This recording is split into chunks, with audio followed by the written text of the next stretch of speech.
Welcomes to your channel MRNS educational and social service. ఈరోజు మనం percentages గురించి నేర్చుకుందాం. తెలుగులో శాతాలు అంటాం. మనకి శాతం అంటే 100కు అని అర్థం.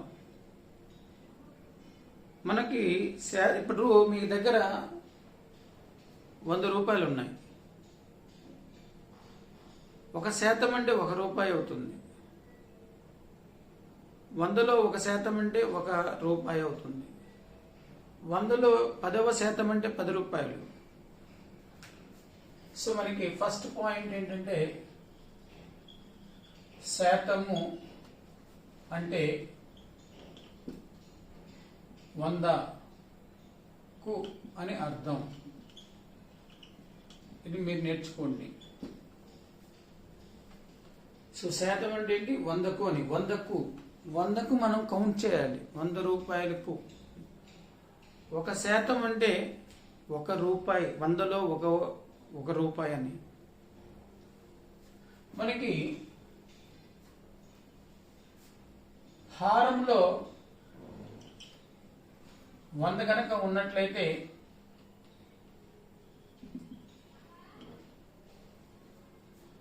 దాన్ని శాతము అంటాం. దానిని శాతము అంటాం. ఉదాహరణకు హారము, లవము, హారము. ఇప్పుడు 3/100 దీన్ని ఈక్వల్ టు 3% అని రాయొచ్చు. శాతాన్ని మనం ఇలా ఆబ్లిక్ సింబల్ రాసి ఇట్లా రాస్తాం. 4/100 దీన్ని 4% అంటాం. రివర్స్ లో 4% అంటే 4/100 అని. అలాగే 10% అంటే 10/100 అని. 25% అంటే 25/100. ఎన్నిసార్లు పోతుంది? 25 4లు 100. 25% అంటే 1/4 అంటే 100లో 4వ వంతు అని అర్థం. 25%. 600కు 300 ఎంత శాతము?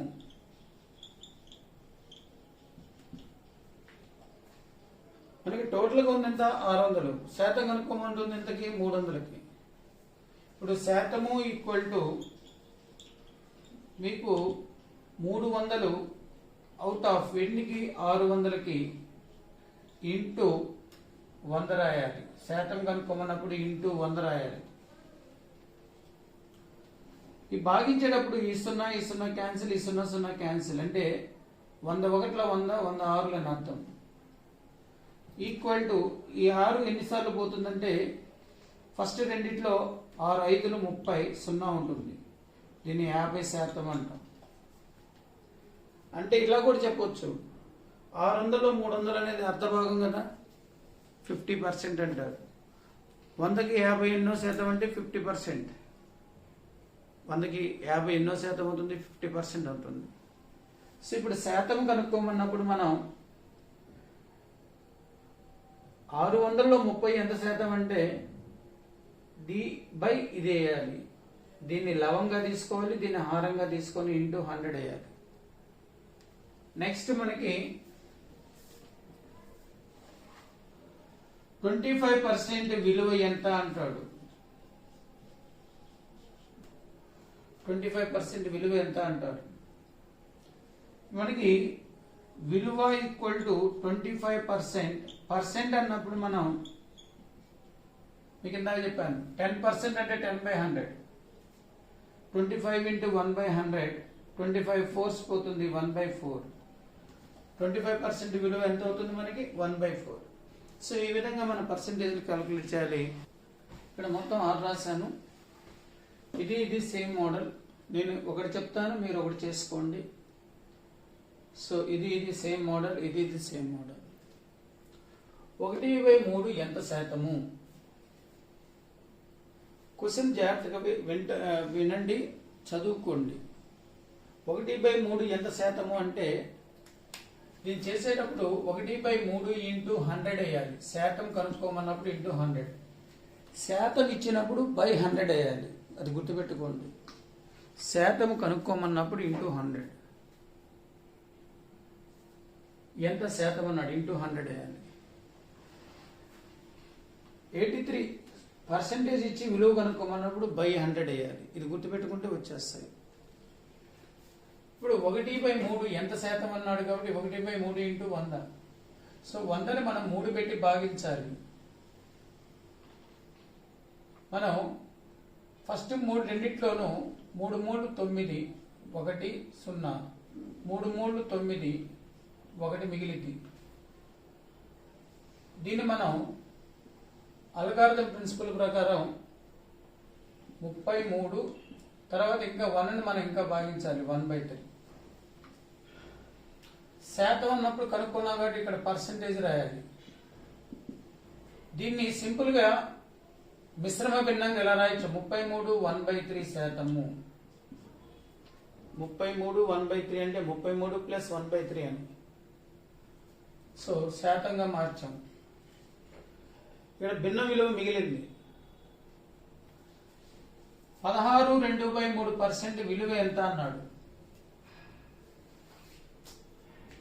పర్సెంట్ విలువ కనుక్కోమంటున్నాడు.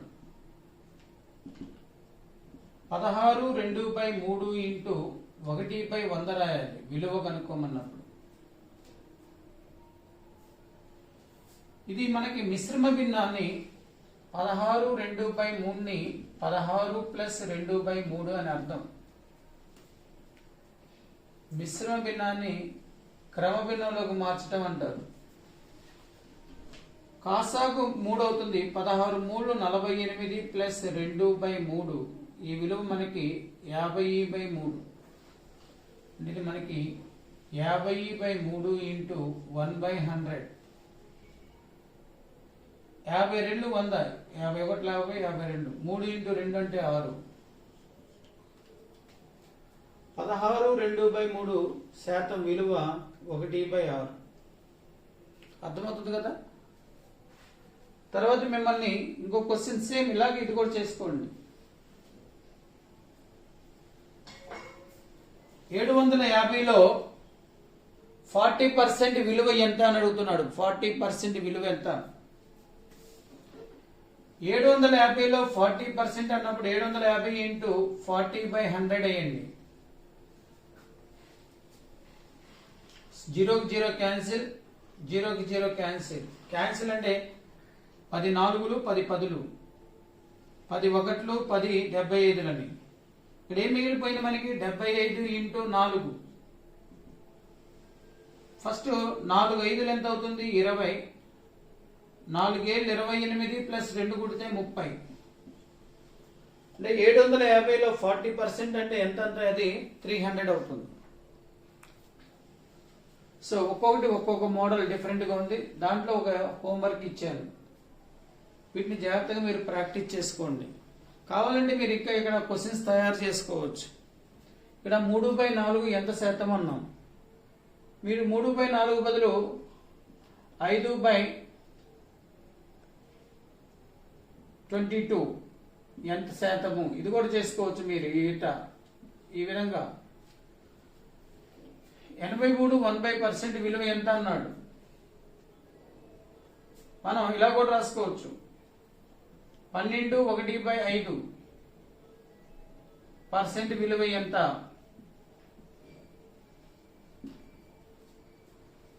క్వశ్చన్స్ మనం ఈ విధంగా తయారు చేసుకుంటూ మనం ప్రాక్టీస్ చేసుకుంటూ పోవచ్చు. 1000లో 12.5% విలువ ఎంత అన్నాడు. మనం ఇదే విధంగా 125లో 3% విలువ ఎంత అని అడగొచ్చు. సో ఈ విధంగా మీరు జాగ్రత్తగా క్వశ్చన్స్ ఫ్రేమ్ చేసుకోవచ్చు మనందరికి మనం. నెక్స్ట్ మోడల్ చూద్దాం.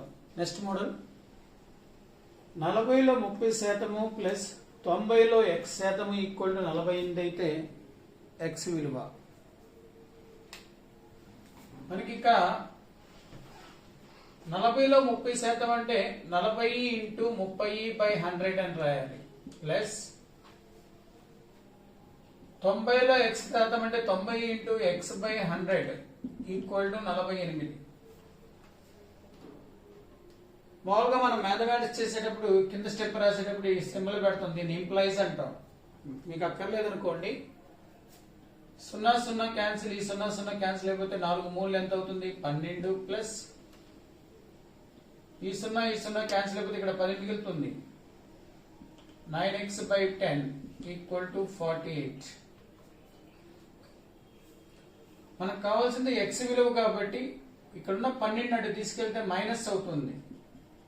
9x/10 equal to 48 minus 12. 9x/10 equal to 36. మీరు బాగా గుర్తుపెట్టుకోండి, హారాన్ని అడ్డగుణకారం చేస్తే క్రాస్ మల్టిప్లికేషన్ అంటాం. క్రాస్ మల్టిప్లికేషన్ చేస్తే 9x ఈక్వల్ టు 36 ఇంటూ 10 అవుతుంది. ఇది హారము. మనకి x విలువ కావాలి, దీన్ని అడ్డగుణకారం చేయాలి.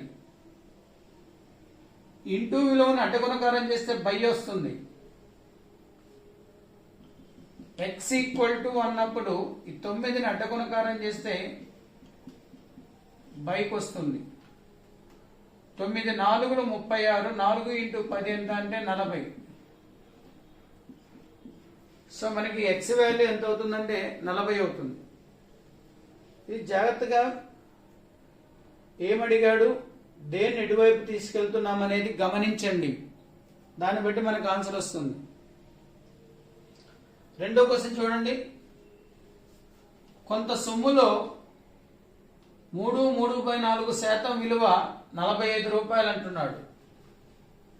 ఏదో కొంత సొమ్ము ఉంది, అందులో ఈ శాతం విలువ ఎంత అంట? 45 రూపాయలు. అయినా అట్టి సొమ్ము ఎంత? కొంత సొమ్ము, ఆ కొంత సొమ్ముని x అనుకోండి. కొంత సొమ్ముని ఏమనుకుంటున్నారు? x. సో x ఇంటూ శాతం ఎంత అంటున్నాడు? 3/4%. విలువ ఎంతంట? 45 రూపాయలు. ఈ శాతం అంటే బై 100 వేయాలి. మీకు ఇందాట్లానే ఇది మిశ్రమ భిన్నం. మిశ్రమ భిన్నాన్ని భిన్న రూపంలోకి మార్చాలంటే 4 3 12 దీన్ని కూడాలి. 3/4 అంటే అర్థము 3 ప్లస్ 3/4 అని. కాసాకు తీసుకుంటే 12 ప్లస్ 3/4, 4 3 12, 15/4 అవుతుంది. 15/4 ఇంటూ ఈ శాతానికి 1/100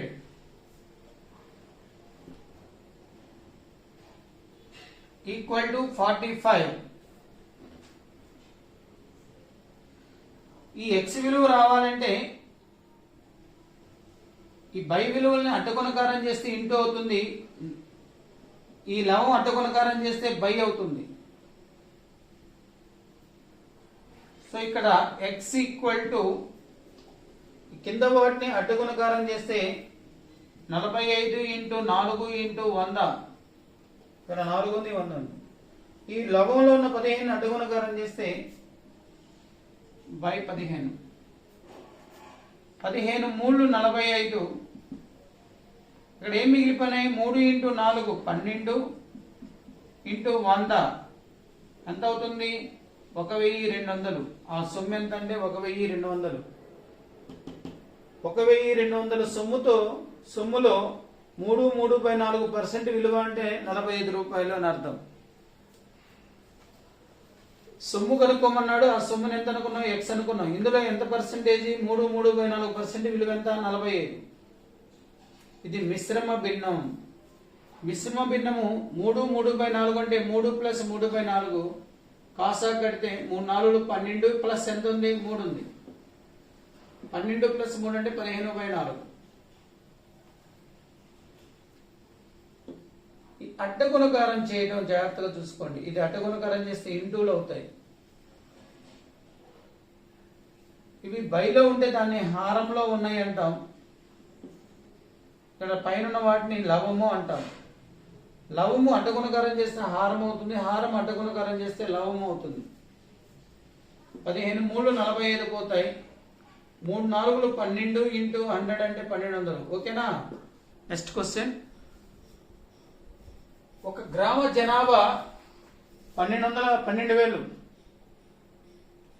వీరిలో 62.5% మంది అక్షరాస్యులు, అంటే చదువు వచ్చిన వాళ్ళు. అయిన అక్షరాస్యుల సంఖ్య ఎంత? అక్షరాస్యులు, నిరక్షరాస్యులు, చదువు వచ్చిన వాళ్ళు, చదువు రాని వాళ్ళు. మనకి ఈ 12,000 మందిలో 62% మందికి చదువు వచ్చు, అక్షరాస్యులు, చదువుకున్న వాళ్ళు. అదే సంఖ్య కనుక్కోమన్నారు. ముందు మీరు దీన్ని మార్చుకోండి చక్కగా. 62% ఈక్వల్ టు, మన ఇది మిశ్రమ భిన్నము అంటాం. 62 ప్లస్ 1/2%. హెచ్చిస్తే 124 ప్లస్ 1/2 శాతం అంటే 1/100. 125/2 ఇంటూ 100. 5 ఎక్కం పోతుంది చూడండి. లేదంటే మీకు చదువు బాగా టేబుల్స్ కనుక వస్తే 25 4లు, 25 5లు, 25 4లు, 25 ఇంటూ 4 వేసుకుంటే 100. 25 ఇంటూ 5 ఎంత అవుతుందంటే 125.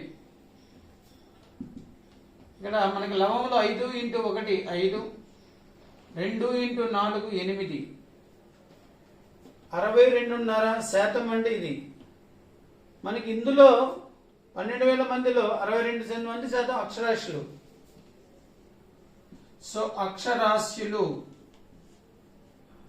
ఈక్వల్ టు 12,000 మంది ఇంటూ 5/8 రాయాలి. చూడండి, ఇక్కడ మీకు జాగ్రత్తగా గమనిస్తే 8తో ఎక్కువ ఉంది, ఇక్కడ 120 ఉంది.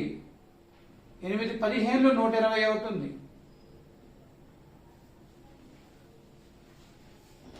లేదంటే 4 2 4 3 12 3000 ఉంటుంది. 3000/2 అంటే 1500 ఇంటూ 5. 3000/2 అంటే సగం 1500. 1500 ఇంటూ 5. మీకు చెప్పాను ఇక్కడ సున్నాలు ఉన్నప్పుడు ఆ 2 పెట్టుకోండి, సంఖ్యలను హెచ్చవేయండి. సంఖ్యలను హెచ్చవేస్తే 15 5 ఎంత 75. టోటల్గా 7,500 మంది. ఇందులో ఈ 12,000లో 7,500 మంది అక్షరాస్యులు. అదే ఇక్కడ నిరక్షరాస్యులు అంటే అడిగితే, నిరక్షరాస్యులు అని అడిగితే ఈ టోటల్ విలువలోంచి అక్షరాస్యులు తీసేస్తే మిగిలిన వాళ్ళు నిరక్షరాస్యులు అవుతారు. 12,000 మైనస్ 7,500 తీసివేస్తే మనకు వచ్చేవాళ్ళు నిరక్షరాస్యులు అవుతారు. చెప్పండి, ఎంతమంది అవుతారు మనకి నిరక్షరాస్యులు? 4,500 మంది అవుతారు. 12,000లోంచి 7,500 తీసేస్తే వచ్చేది ఎంత అవుతుందంటే 4,500. తీసివేత మీకు తెలియాలి. ఇక్కడ 12,000 అని చెప్పేసి రాసుకొని 7,500. 0లోంచి 0 తీసేస్తే 0, 0లోంచి 0 తీసేస్తే 0, 0లోంచి 5 పోదు, 1 తెచ్చుకుంటే ఇక్కడ 10 అవుతుంది. 10లోంచి 5 పోతే 5, ఇక్కడ 1 పోతే ఇక్కడ 11 ఉంటుంది. టోటల్గా 11లోంచి 7 పోతే 4. ఈ క్వశ్చన్లో నిరక్షరాస్యులు అడగలేదు, కానీ నేను చెప్పాను. సో ఈ విధంగా ముందు ఈ మిశ్రమ శాతాన్ని భిన్నంలోకి మార్చుకుంటే చాలు. ఆ వచ్చిన భిన్నాన్ని ఈ సంఖ్యతో హెచ్చవేస్తే అక్షరాస్యులు వస్తారు. ఇచ్చిన దాంట్లోంచి అక్షరాస్యులను తీసేస్తే మిగిలిన వాళ్ళు ఏమవుతారంటే నిరక్షరాస్యులు అవుతారు. నెక్స్ట్, ఒక కంపెనీ యొక్క కార్మికుల సంఖ్య 280. ఇక్కడ ఒక కంపెనీ అని ఇచ్చాడు, మనకు ఒక స్కూల్ అనొచ్చు. ఒక స్కూల్లో విద్యార్థుల సంఖ్య 280 మన భాషలో, మన అంగన్వాడీ భాష స్కూల్లో. వీరిలో 60% మంది స్త్రీలైనా మనకేముంటుంది? బాలురు బాలికలు అంటారు. 60% బాలికలైన బాలుర సంఖ్య ఎంత, పురుషుల సంఖ్య ఎంత? మన భాషలో ఈ క్వశ్చన్ మార్చుకోవాలండి. సరే, ఒక కంపెనీ యొక్క కార్మికుల సంఖ్య 288, వీరిలో 60% మంది స్త్రీలు. ఇప్పుడు మనం స్త్రీలు కనుక్కోవాలంటే టోటల్గా ఎంతమంది? 280 మందిలో ఎంత పర్సెంటేజ్? 60% అంటే 60/100 వేసుకోవాలి. 0 క్యాన్సిల్, ఈ 0 క్యాన్సిల్ అయిపోతుంది. 28 × 6, ఒకటో స్థానంలో మల్టిప్లై చేస్తే 6 8 48. 48లో ఒకటో స్థానంలో సంఖ్య రాయాలి, 4 క్యారీ ఫార్వర్డ్ అవుతుంది. 6 2 12, 12 ఇక్కడ 4 కూడితే 16, అంటే 160 మంది స్త్రీలు. పురుషులు ఎంతమంది అని అడుగుతున్నాడు. పురుషుల సంఖ్య టోటల్ లోంచి స్త్రీలు తీసేస్తే మిగిలిన వాళ్ళు పురుషులే అవుతారు. 280 మైనస్ 168 తీసివేయటం చూడండి. 280 మైనస్ 168 అంటే ఒకటి అప్పు తెచ్చుకుంటే ఇక్కడ 10 అవుతుంది. 10లోంచి 8 పోతే 2, ఒకటి అప్పు పొంగి ఇక్కడ 7 ఉంటుంది. 7లోంచి 6 పోతే 1, 2లోంచి 1 పోతే 1. 112 మంది మనకి ఎవరవుతారంటే పురుషులు అవుతారు. సో ఈ విధంగా జాగ్రత్తగా మనం కంపెనీ బదులు స్కూల్ అని పెట్టుకొని, స్త్రీల బదులు బాలికలు, పురుషుల బదులు బాలురు అని తీసుకుని కూడా చేయొచ్చు. సో నా వీడియోస్ కనుక మీకు నచ్చినట్లయితే లైక్ చేయండి, షేర్ చేయండి, సబ్స్క్రైబ్ చేయండి. బాయ్. జై హింద్.